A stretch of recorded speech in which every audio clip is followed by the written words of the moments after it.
Welcome back to another episode of the DeCypher podcast. That's right. We have finally come up with a We've name. done it. That's the name. It didn't seem plausible. It didn't seem possible. You thought it was never going to happen. And frankly, so did we for a minute there. But yeah, exactly. we are the DeCypher podcast, and we are your hosts, Kaylin Moorhead and Cameron Luck. What's up, everybody? Yeah, I'm pretty excited that we have a name. Do you want to tell them the backstory? Kaylin came up with the name. I thought it was pretty cool. So go with it.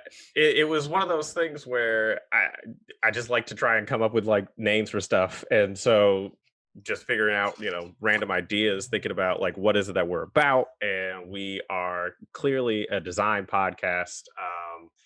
And in the same sense, I think we also come at it from a different perspective. I think as two young Black people in a tech space, we've definitely been heavily influenced by like hip hop culture and just this idea of like sort of communal design and working together. And that kind of brought to mind the idea of like a cipher. So sort of like a hip hop freestyle cipher, or really just, those coming together sort of moments when you're talking with other people and trying to figure things out. And I think that that's such a huge part of the design process. And so it felt right to sort of, make design cipher into DeCypher, because we're also trying to, decode a lot of stuff here as far as like cool. What it takes to get into the industry. I try to add to all these things in there. This is why Kaylin was actually supposed to go into marketing, but no. I missed a huge career in advertising. The whole opportunity is gone. Oh man, but yeah, I would have been that dude.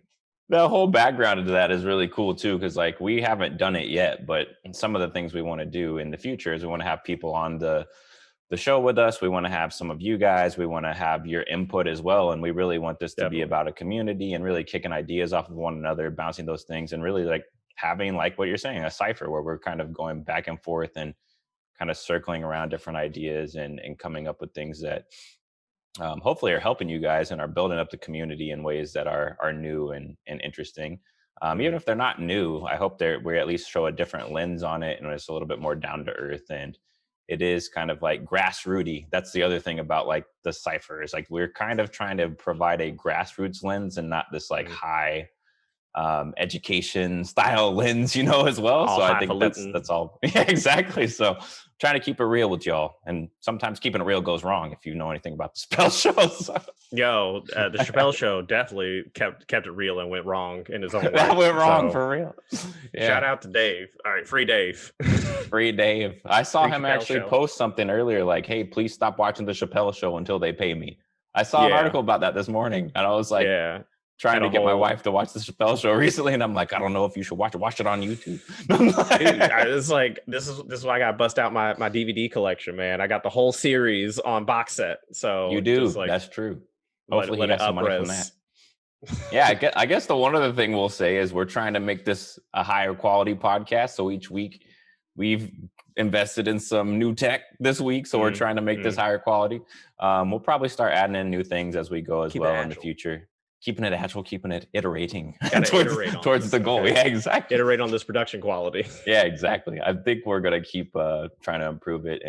But the big thing really for us is like consistency, making sure we're up here frequently providing you good quality information. One other thing that we're looking into, I'm not going to promise this yet, but we'll probably have an audio version that we'll put out on Spotify soon. We've been going back and forth on that. And hopefully if you're not able to watch this on YouTube, you can listen to it on Spotify before you start your work, during your work, on your way to work, if we ever get back to that world, any of those kind of things. So this is all the plugging that we're going to do most likely, but this is just us letting you know what we're thinking of doing. Trying to keep it at a minimal, but it's going to happen. Right, exactly. And who knows, like there may be new things in the future as well. We're talking about doing some other audio content, things like that. We do have hip hop backgrounds. I make beats, things like that. We did rap, comedy skits, whatever. Like we might come with different angles in the future as we continue to develop out. But yeah, we'll see how that's a nice way of calling it. Different angles. Different angles. Yeah, exactly. We both missed the marketing career, clearly. Oh man. Just wait till we get these next parodies out though. Yeah, we can go into an entire Cam and Kaylin history on a separate discussion because there's a whole bunch of foolery that you guys are It's the missing out on. foolishness is extensive and goes back Extensive. like the better part of a decade. So Yeah, it's close to 10 years now. So yeah. cool. Uh, All right. I think that's enough of from us for right now, but let's see about what topic are we getting into today, Kaylin? Well, today we're taking a look at how to frame a design problem. So Okay. that's always, I think something that's going to continually be a thing that pops up for everybody who's in the design space, young, old, new, not, or if you got some stank on you, Fresh off the boom. that, Yeah, stank on exactly. you like stank on you. And The so ATLians as well. Yeah. it's what I do. It's what I do. But yeah, I think framing your problem is always going to be a big part of how someone navigates any sort of design challenge. And part of the framing of the problem is really important in terms of how you figure out the solution, right? Because the idea is that anything that you are designing, it is a proposed answer to a problem. It is a Right. proposed fix to something that you're trying to remedy, Mhm. and there might be multiple parts of it that you're trying to address, and some designs allow you to do uh, hit some of those targets more so than the others, and it's a balancing act for sure. But we can get into a little bit more on the specifics on that, and Yep. so I'll throw it over to you, Cameron. I guess, can you tell us a little bit more about sort of what you see in when you're trying to frame those problems?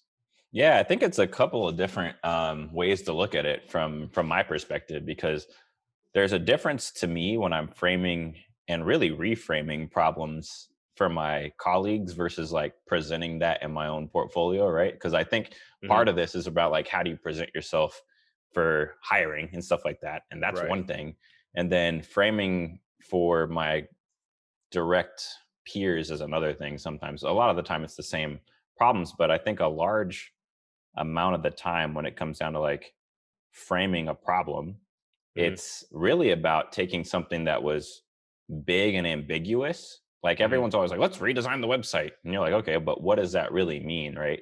And Right. talking about deciphering, right? Like you have to actually take that larger nebulous goal and put it some real concreteness to it. And that's really what we mean by framing, right? So like Hmm. a large amount of discovery, at least for me and my opinion in the design process, is Right. taking those kind of pipe dreams and rationalizing them. Because I think a lot of the projects I've worked on actually the past 5 years have been some massive ambitious thing like, hey, we're going to redesign the entire application, we're going to redesign and then like you hear across your team like, wait for the redesign, it's going to solve this problem, wait for and like every single problem everyone's like, wait for the redesign, wait for the redesign. And then you're like, the redesign is not going to solve everything, it's not a silver bullet, right? And so like when you have to, Keep part of it is going. like reality setting, right? Yeah, part of it is reality checking, like, hey, these are the problems we're going to actually solve, and then Yeah. putting like a clear name to the problem, because like not nobody really knows what the problems are. They're just saying, hey, we have a problem with checkout. Oh, we'll solve it in the redesign. Yeah, what is the problem with checkout? So there's a whole, and kind of what you alluded to a second ago when you said like, oh, it's kind of a proposal. It's, you have to come with like some hypotheses first to Hmm. establish a direction to test before you even get to that proposal, right? And I think there's a Yeah. huge opportunity for designers to be like way upstream in that discovery process and the definition process Yes. that they Yes. kind of miss sometimes, because like, oh, I'm going to wait for the PM to write the requirements. Don't do that, And because then you miss all this stuff up front, right? right. And I think to that point, something I was thinking about is like I think that's kind of the problem when you take the requirements or the problem for what it is and just Yeah, run with it, literally. Yeah. as it's given to you, right? Right. And so there are totally times where that's fine and that's what you do to get by, get something out and keep pushing. But particularly on the like bigger endeavors, you have to start to think about like, are we solving for the right thing here? Right. Are we focused on something that actually isn't the problem? Right. And sometimes it's like we just need this small fix on this part of the site, and it's like, well, let's take a step back. Like, who is this for? Who's using this? Are people Right. Right. even complaining about Is this, this or a is this problem? something Yeah.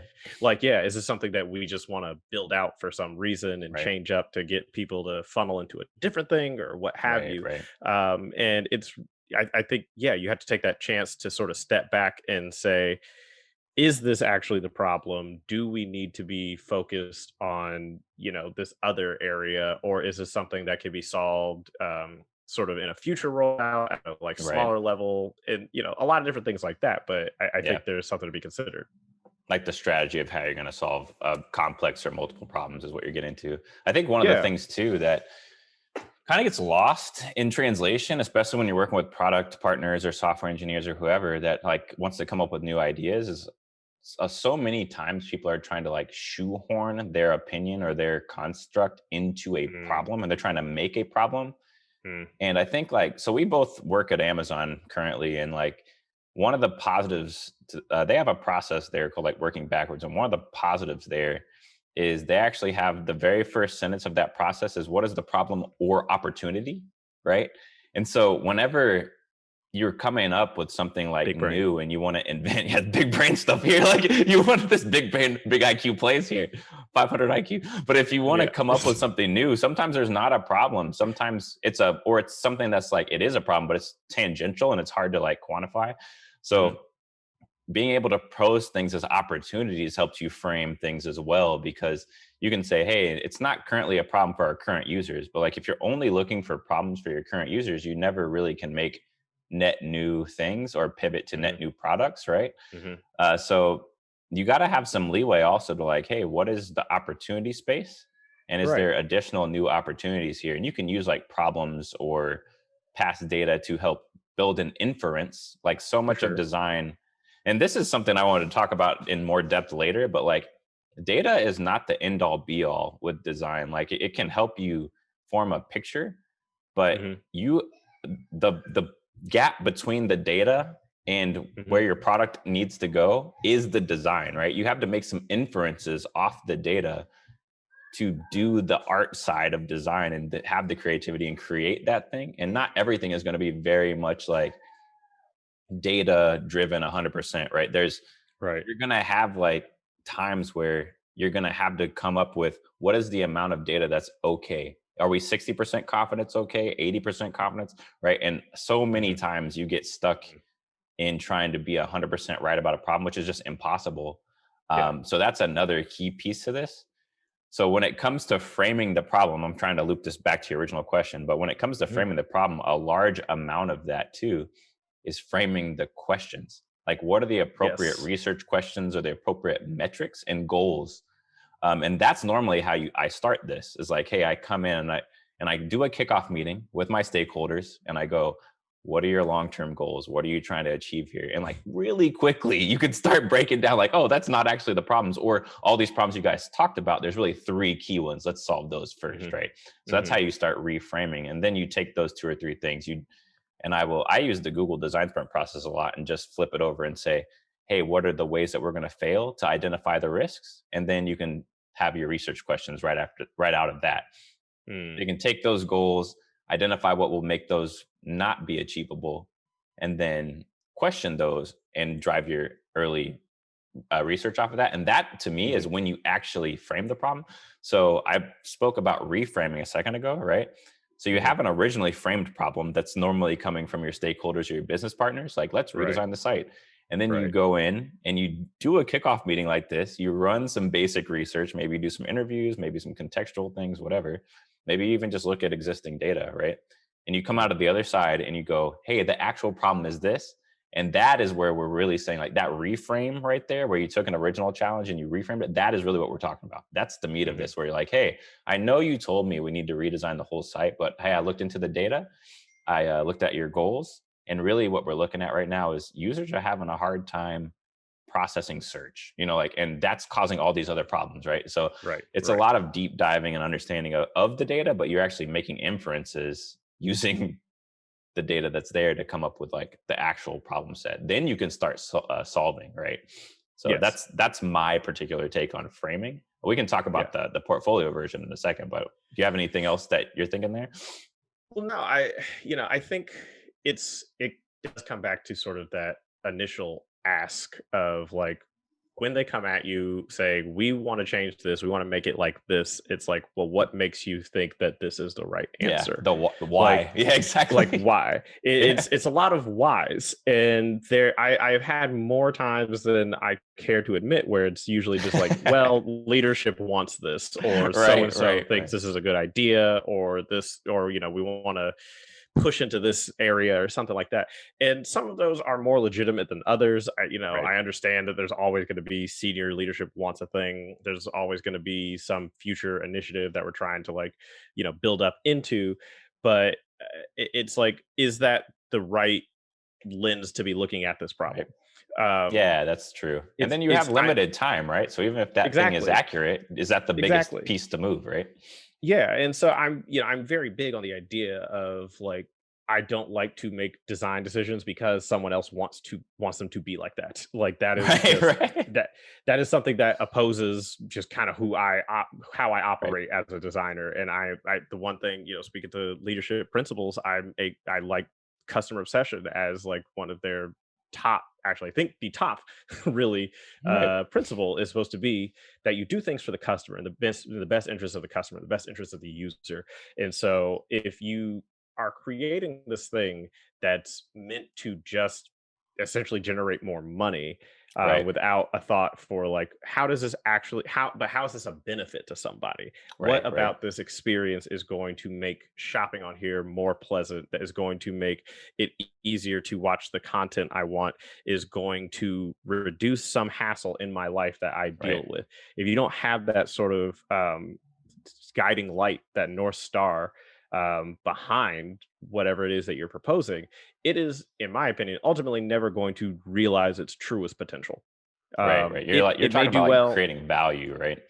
Yeah, I think that's always the thing I'd say is like, does this do anything for anybody? Right, And to the same point where it's like Craigslist for years never redesigned their site because they never needed to. It did exactly right, what it was supposed to do. Every redesign that came out for it was all like, here's maps, here's all this motion, here's all this right, kind of crazy right, stuff. And you're like, we just need hyperlinks and pictures. Like that's right. it.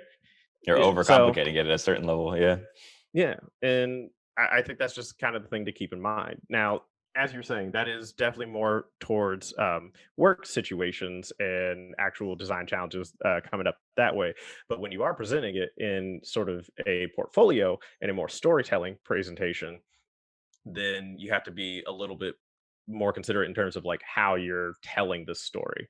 Right, right, Um, I think for myself, just quickly, I always focus on this idea of like just saying what happened more so hmm, than like what I did on something and like how I interpreted this thing right, and like right, what it was. And I think that's always the thing to start with is what was the entire like situation around right, here and like what was it in this project that I ended up working on and I'm presenting to you now that really needed to be fixed, right. and how was, and then tackling those things. Yeah, I think something I wanted to touch on something really quick that was kind of hidden in what you Yeah. just said because a lot of the time you kind of mentioned like, hey, a lot of the time we maybe don't know the problem or somebody's trying to drive up a specific solution forward, right? Hmm. Hmm. And you just said, hey, is this actually adding value for users, right? Yeah. And I think one of the problems that really starts coming up in these types of settings, right, like where you're Hmm. in the early discovery phase of design, is you start seeing that everyone has a different assumption and picture of who the user is. And you start learning Mm. really quickly that nobody knows who the user is. So there's normally a large opportunity to even do early research around defining who your users are. You could do user interviews to make demographics or personas or whatever, right? Mhm, But like you don't have to do that. You really just need a picture of like what are your core use cases or user needs. right. And a large amount of the time, like people want to believe that they are the user of their application. And even if you are, right, let's say you work on a website, right? If you're a user of that website, you're not the primary user, Mm-hmm. because the primary user doesn't have the intricate knowledge that you do. They probably don't have the same technical background as you. They probably don't have all of these things, right? So like, you could Mm-hmm. potentially be using the site, but you are not the user, right? So like, you have to Right. separate those out. And Yes. you need to identify who that 80% person is and what their 80% needs are, Mm-hmm. and that is what you need to optimize for. And that in itself could be a whole portion of your portfolio of saying like, hey, we started with this problem and we didn't know who the user was, and that was Mm-hmm. clear to me because these opinions were coming out, or these types of solutions were coming out, but that didn't line up with the data, right? So like, Right. you can start Right. making those types of pitches. Getting back on track though, the other side to kind of framing problems, I'll talk to you specifically about like how I would advise putting together a portfolio when it comes to like framing a problem. Um, Okay. what I specifically have advised students that I've taught in portfolio courses, and this is how my portfolio is set up, so you can look at it if you want. Proof's in the pudding, baby. But the proof is there. But like, I have a challenge, and I have the challenge separate from the problem. And you would be like, why? They seem like the same thing, right? And so Mm. what I normally do is I try to make it very clear that the challenge is what the business told me. Hey, the business and my stakeholders gave me this challenge. That kicked off research. I went and did this research, blah, blah. Like, I try to put my initial research there around probably user interviews, some desk research, maybe even some concept testing or Mhm. some high level thing like that. And Mhm. then I say, hey, based on that, and I have this kind of deliverable, and you would do this at your normal job. Like, if you're a UX designer or you're going into UX, you normally have some sort of early research, and you have some sort of sit down where you say, hey, this is what I learned so far. I have some early mock-ups, or I have a direction. And during that milestone there, you're normally reframing the problem. You're saying, hey, I found out all these things, and now this is what I think we should build. Mhm. That is then taken in your portfolio. I reframe that as the problem. I say, hey, here's the problem now that we're going to solve. Because you're not solving the original challenge, you're solving what you reframed. So like, the Right. original challenge might have been, hey, you want to redesign the site. And then you say, oh, I took that in and I tested some of these hypotheses, and I learned that we didn't need to redesign the site. We needed a new way for traffic to flow through this widget. Mhm. I'll give you a specific example, so I'm not just giving you a bunch of vague things. I was recently working on a website where we were where I was working on a dev tool suite, right? Mhm. I joined the team, and they had a bunch of opinions on this place where people should go to kind of manage the work assigned to them. They were like, hey, developers normally have this type of work assigned. I'll use some vague terms here so I don't reveal exactly what it is, but they Mhm. have this type of work assigned to them, and we need an area where they can see all the work that's assigned to them. So that's the assumption I started with, and I gave into the assumption just to see if the hypotheses were correct. What I learned in one round of user interviews Mhm. was, um, customers used multiple tools externally to track their work, and they had different types of work. So they weren't just because they're Mm. developers, they only do developer tasks. They had like, oh, Mhm. I need to write wikis and I need to have meetings, and they would use things like a notepad or Mhm. Evernote to keep track of those things. So I identified like, hey, we can have a to-do list style thing integrated into this next to the developer tasks. And it's a Mm. completely new idea. Mhm. And so when I went to pitch the problem set, I was like, hey, the actual problem was not that they can't manage their developer tasks, that they can't manage all the other ones. And so this is Right. my solution to that, right? So that's the reframe. So if I was going to go put this as a portfolio, I would say, hey, we have this concept up front that we wanted to unify all the developer tasks into a single place. Tested that hypothesis using these methods. This is what Mhm. came out of it. What I learned was people didn't struggle with that. They struggled with managing all their day-to-day tasks that are not development tasks. Or the other thing I learned was like, they have a specific development task they want to break down, but they don't want to share that with everyone. And then they go do Mhm. that in a notepad or something. So this proposal was like, give them a place to do their secondary tasks as well as those task breakdowns inside Got of it. our application alongside their development tasks, right? So like, Right. people normally ask like, how do you come up with these ideas, or how do you get to these new constructs? It's because of problem reframing. Like, this is 100% why. That's So it. this is a crucial step in your design process. So You yeah. know, I think for me, in terms of like a slightly more concrete example, I had a hackathon project that I worked on at my time at Microsoft, and Mhm. in like trying to come up with the architecture of the site, basically it was a mentorship site. And so you're supposed Okay. to have a side for people who wanted to sign up and receive, get a mentor in some literally like anything. Hmm. And it was other people at the company, and the other side being for people who wanted to offer mentorship in Right. whatever expertise that they had. Now, in the course of trying to like think of the actual architecture of the site, the developers who were working on it had basically kind of gotten to this crossroads where they're like, we need to create separate accounts for someone who wants to be a mentor versus someone who wants to like be a mentee. And I remember thinking like, that doesn't sound like a great experience. You shouldn't need two Right. separate Right. accounts on the same site. Yeah, So exactly. like, and they're What like, if you well, wanted there's to be no both, right? exactly. And that was Yeah. it was the exact thing I proposed. It's like there are going to Right. be people who want to, because I know there are things that I want to learn, but things that I Yeah. can teach other people. It's like that And Tostitos over Velveeta commercial. Why not both? Right? Like, literally, porque no los right. dos en los pies. And so, it's when you take that.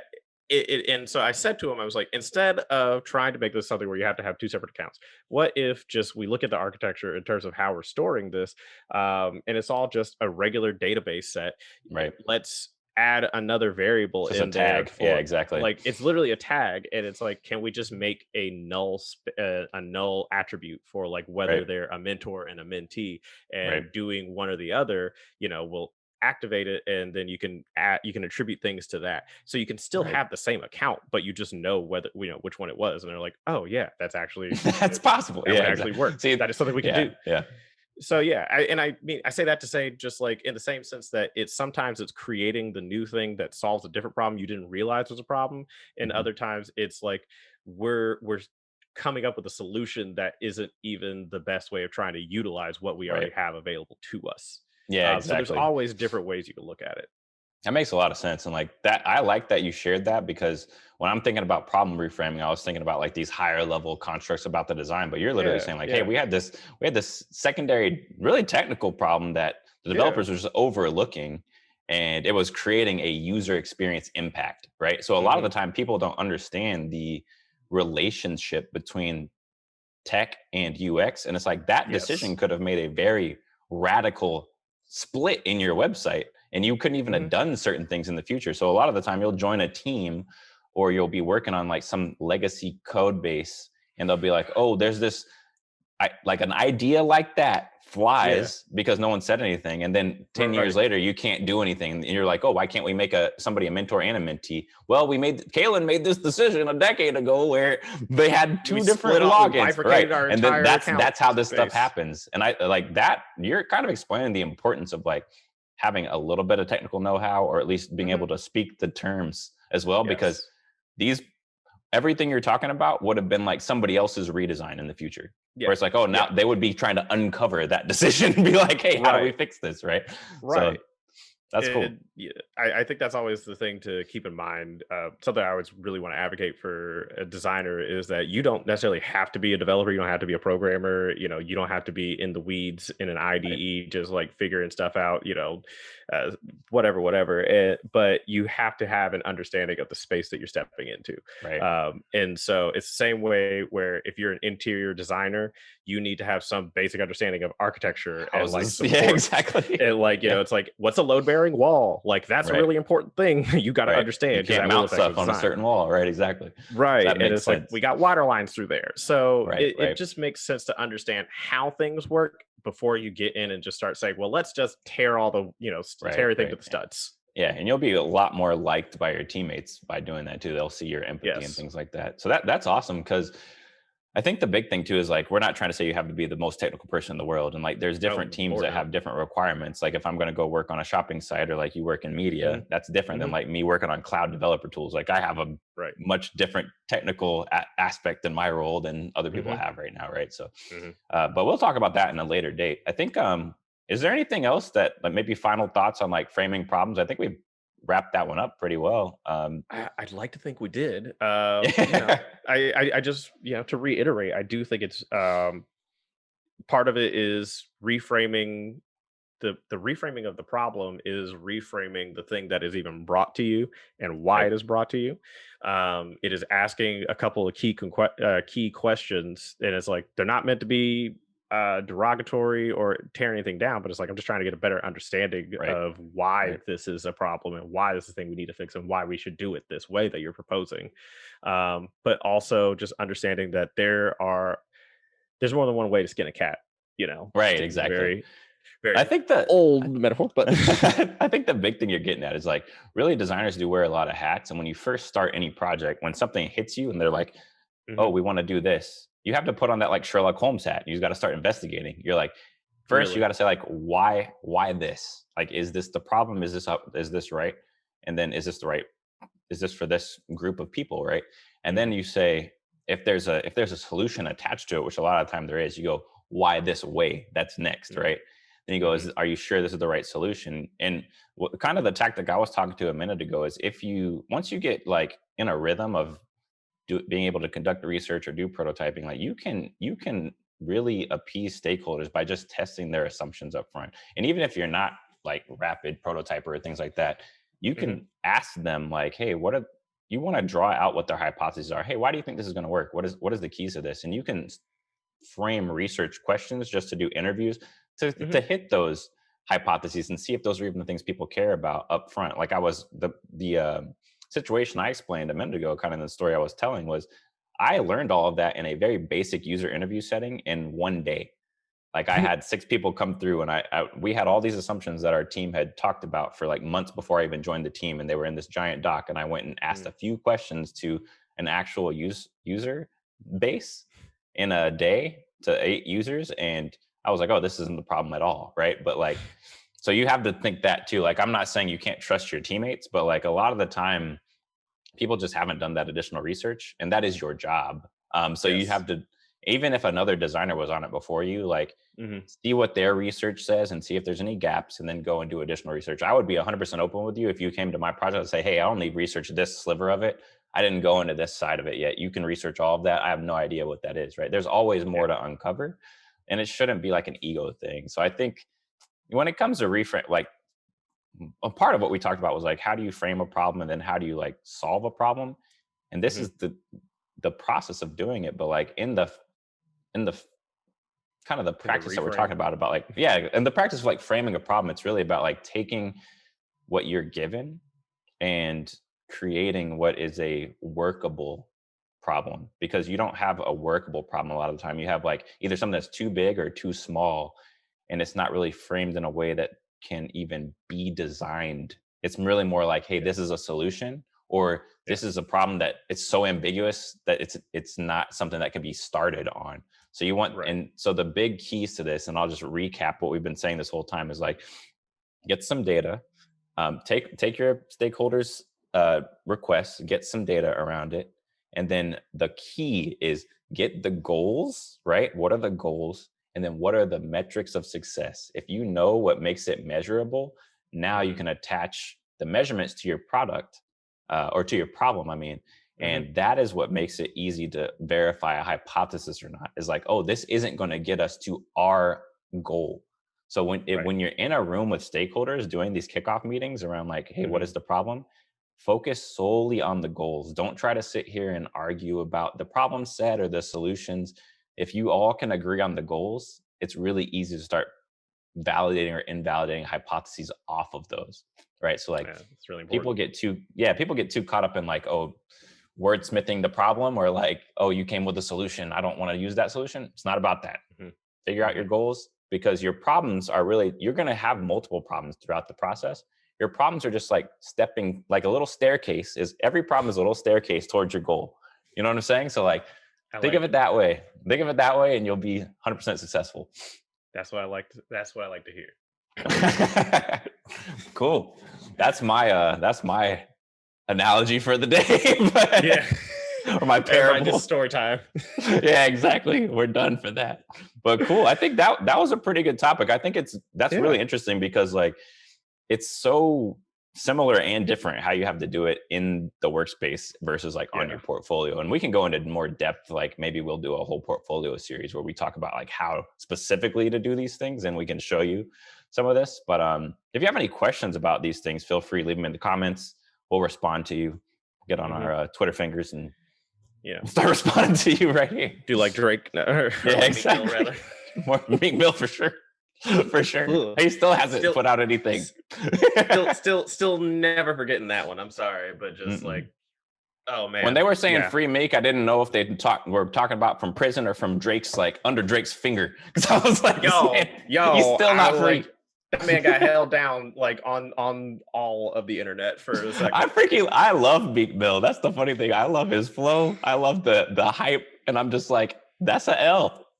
That's a major L. You just gotta see that L when it's just up in your face. That's like, a permanent L. Ugh, that was a burn. That was a burn.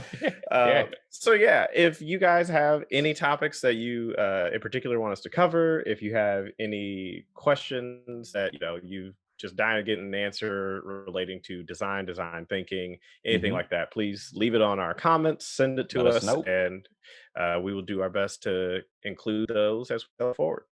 Yeah, and I guess the only other thing I would add there is like, hopefully by the time this is out, we have some social media up here. You can probably see it on the screen.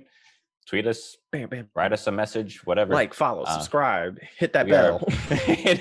Click everything. Click all the buttons. Get those engagements up. Get all these engagements up. But no, if you reach out to us on any platform, we'll be quick to respond. So feel free to let us know. Absolutely. And would love to talk about anything or even have you on as a guest. So absolutely. Awesome. And with that, I think that is our time here in DeCypher. This was a good one. Yeah, I liked it. I think it's this first high production quality podcast came out real nice. Yeah, exactly. It's not bad. Nice and short. So the struggle cast. The struggle man, the struggle is real on Zoom's webcam compression. Yo, this standard like laptop webcam ain't gonna cut it no more. But we gonna make it work. We gonna make it work. We'll get there. All right. Well, till the next time, is your host Caitlin Moorhead. Hey, and I'm Cameron Luck. Nice seeing you guys, and we'll catch you on the flip side. Peace. Peace.